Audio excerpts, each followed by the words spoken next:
Pokračujeme.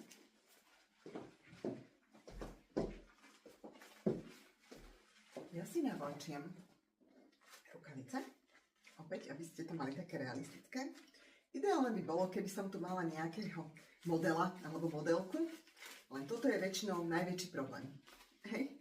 Čiže rukavičky už mám navlačené vlastne ako z toho predošlého videa, ktoré ste tam mali.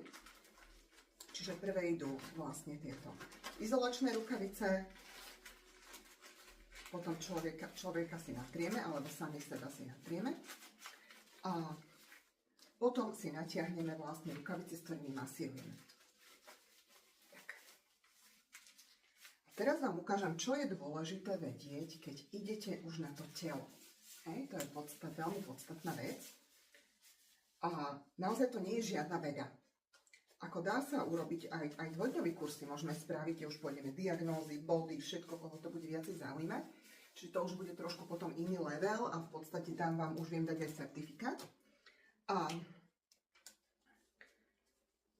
Takže, ako som hovorila, a ja si to dávam takto, za mňa perfektná vychytávka, čiže takýmto spôsobom a zapojím. Hej, rukavičky už mám mokré, vyžmýkané, teličko mám natreté, čo je najdôležitejšie.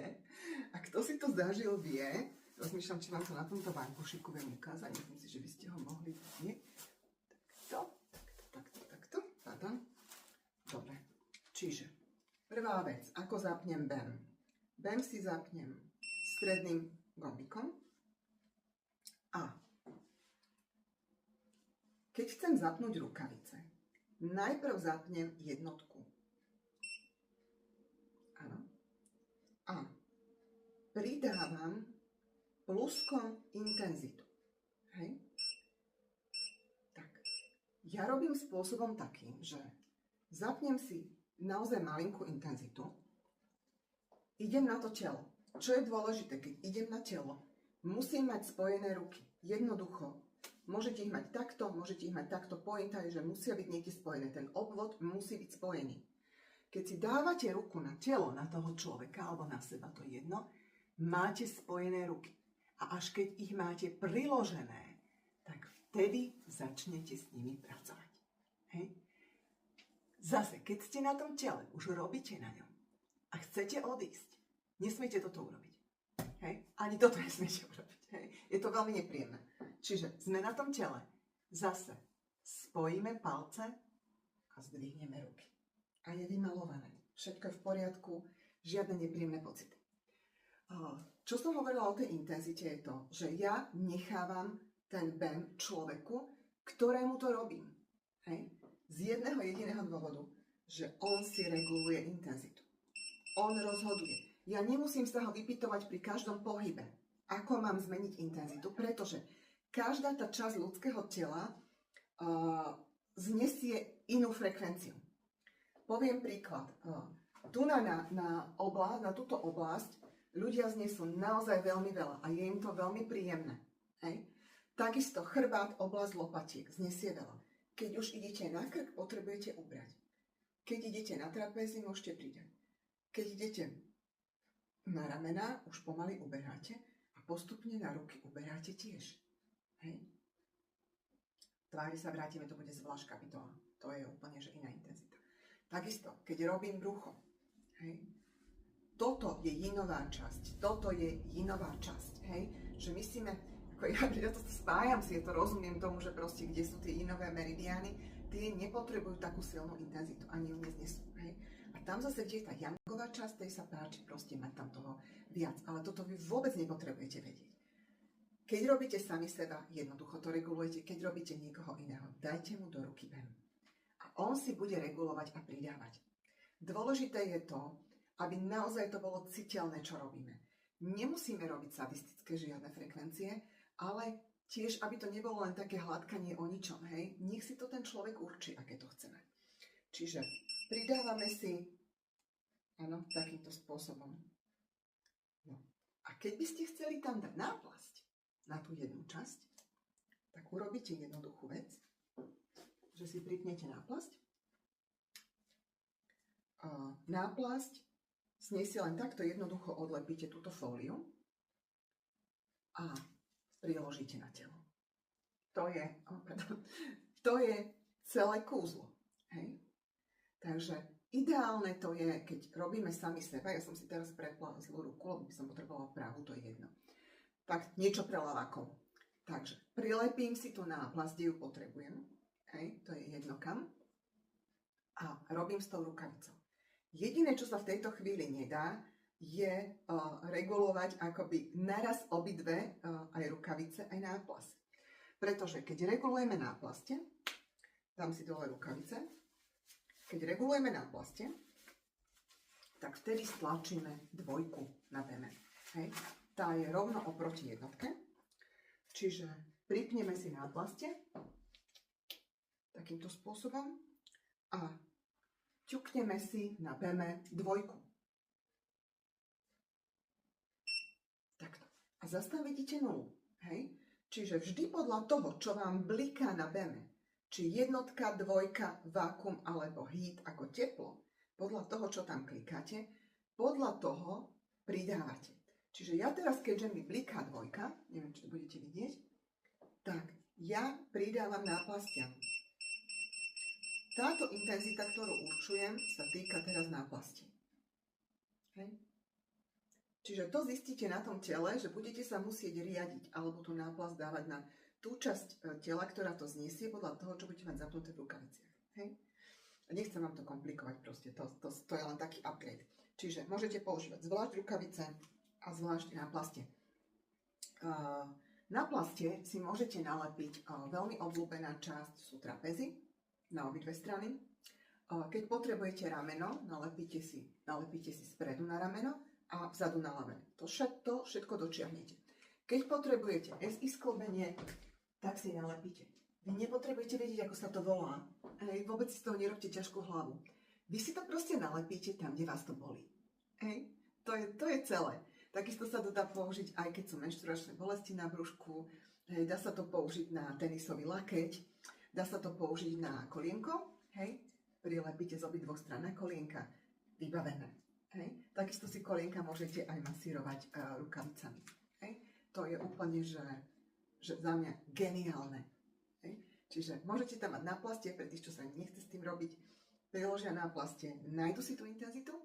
A keď si chcete tie kolena aj pomasírovať, alebo si chcete tu pomasírovať vlastne túto, ja neviem, niekto si chce celibitídu pomasírovať, hej, tak si proste navlečíte tie rukavice.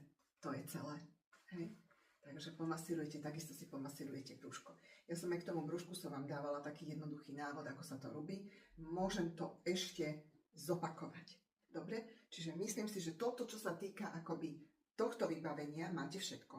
A ešte, čo je geniálne, či už máte zapojené rukavice, alebo náplastie, to je úplne jedno, vy môžete robiť aj banku. Hej. Čiže stlačíte vákum, znova vám tam naskočí nula, čiže dám si.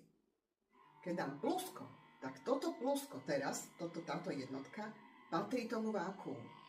A keď chcem tú banku ešte, aby bola aj vyhrievaná, kliknem na heat a zase mi naskočí nula a mám tam nastavenú jednotku. Idem k vám bližšie, čo je úplne že geniálne. Vy môžete mať naraz nastavené vákuum, rukavice alebo náplastie a takisto teplo, hej? Čiže pozrite, ja keď si kliknem na jednotku, tak nemám tam nič, lebo nemám pripojené rukavice, mám pripojené náplastie. Keď si kliknem na dvojku, tak ani na náplastie som nič nepridala, čiže môžem si, hej?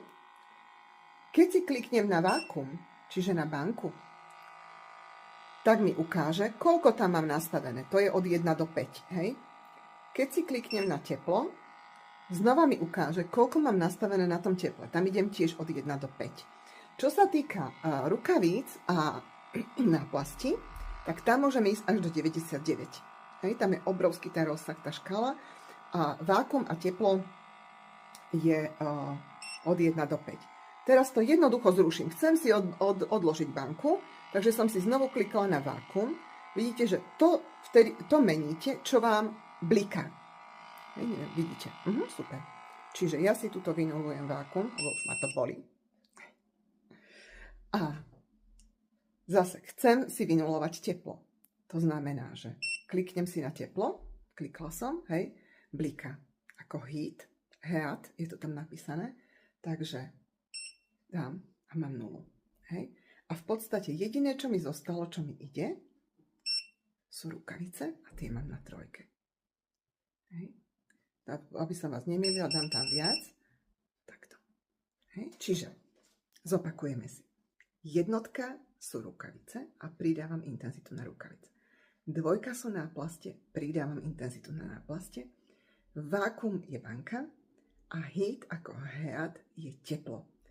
A vákum a teplo sú od 1 do 5. Rukavice a náplaste sú od 1 do 99. A čo je na tom úžasné, že proste vy môžete mať, to je najlepšie ošetrenie na krčnú chrbticu a na stuhnuté trapézy. Je to, že si dáte náplaste na trapézy, priložíte si banku, skúsim možno, že to budete vidieť, len ja som trošku nešikovná s týmto. Čiže vy si normálne tu nasadíte banku, hej, môžete si ju aj predtým nastaviť, ja si ju dajme tomu nastavím, hej, takýmto spôsobom dám si 1, teplo si dám tiež na 1 a popri tom, že máte vlastne na trapézoch tie náplaste, tak si priložíte banku tu na prechod krčnej a hrudnej chrbtice. Hej? Pozrite, drží to krásne, úplne bez problémov. Hej? Takisto vedľa toho si nalepím tie náplaste a toto si môžete urobiť, toto si v dnešnej dobe môžete robiť každý deň. Pretože všetko napätie z toho dňa, ja sa trošku bojím, lebo budem sa hýbať, aby sa mi to neodlepilo. Ja to teraz musím celé vypnúť, tak, lebo teraz nenájdem, kde je vákum a kde je teplo. A všetko napätie sa nám ukladá vlastne tu na tadiaľ, to určite to poznáte všetci. Čiže vy, čo máte doma BEM, proste vy si každý večer nalepte si náplaste, dajte si tam dozadu banku a máte vymalované. Lebo to napätie sa ukladá v takých vrstvách. Preto keď ten človek príde a má to strašne všetko stuhnuté, tak to neviete vlastne ani na prvýkrát urobiť, lebo to uvoľnenie by bolo až nepríjemné, proste to by mu až vyletelo do hlavy. Hej? Čiže keď vy toto viete robiť si každý večer, proste sadnite si, čítajte knihu, dajte si na 15 minút náplaste. To je celé, keď chcete, dajte si aj banku. Ináč táto banka, ako som ju dávala tu na tú, možno to poznáte mnohí, to sa volá, že vdovský hrb, to je také miesto tam. Tak, tam keď si dáte túto banku, keď vás napríklad ofúkne, hej, alebo keď ste zažili, že ste sedeli pod klimatizáciou, alebo bol prievan niekde, tam si dajte tú banku. Ona to vytiahne. Fakt, to je neuveriteľné, ako to funguje. Takže toto by bol taký základ na to. V podstate nemám tu asi ani masérov, ani fyzioterapeutov, ani nikoho takéhoto. Nemusíte byť žiadny extrémny odborník. Stačí, keď budete hladkacími pohybmi prechádzať po chrbte. Ja som za to vždycky, že telo sa ošetruje symetricky. Aj teraz som zažila asymetrické ošetrenie darmo, že mňa bolí len práve rameno. Ja som za to, že sa majú ošetrovať obidve strany. Hej? Čiže vy, keby ste vedeli len hladkať po tom chrbte, keby ste robili len krúživé pohyby, keby ste len ťahali hore-dole, tak on ten stroj to spraví za vás. On nájde to miesto, kde je ten problém. To budete vidieť, že tam vám začnú normálne hrať svaly pod rukami. To sú úplne, že to sú také zázračné veci, keď to budete vidieť, ako to funguje, tak budete mu dôverovať. Proste on vie, čo má robiť. Stačí, keď budete prechádzať po tom tele. Kto bude chcieť vedieť viac, kto bude chcieť vedieť diagnózy, akupunktúrne body a teda spravíme veľké školenie. To už bude školenie, to už bude s certifikátom všetko. Takže toto si myslím, že zase necháme na toto jedno videjko.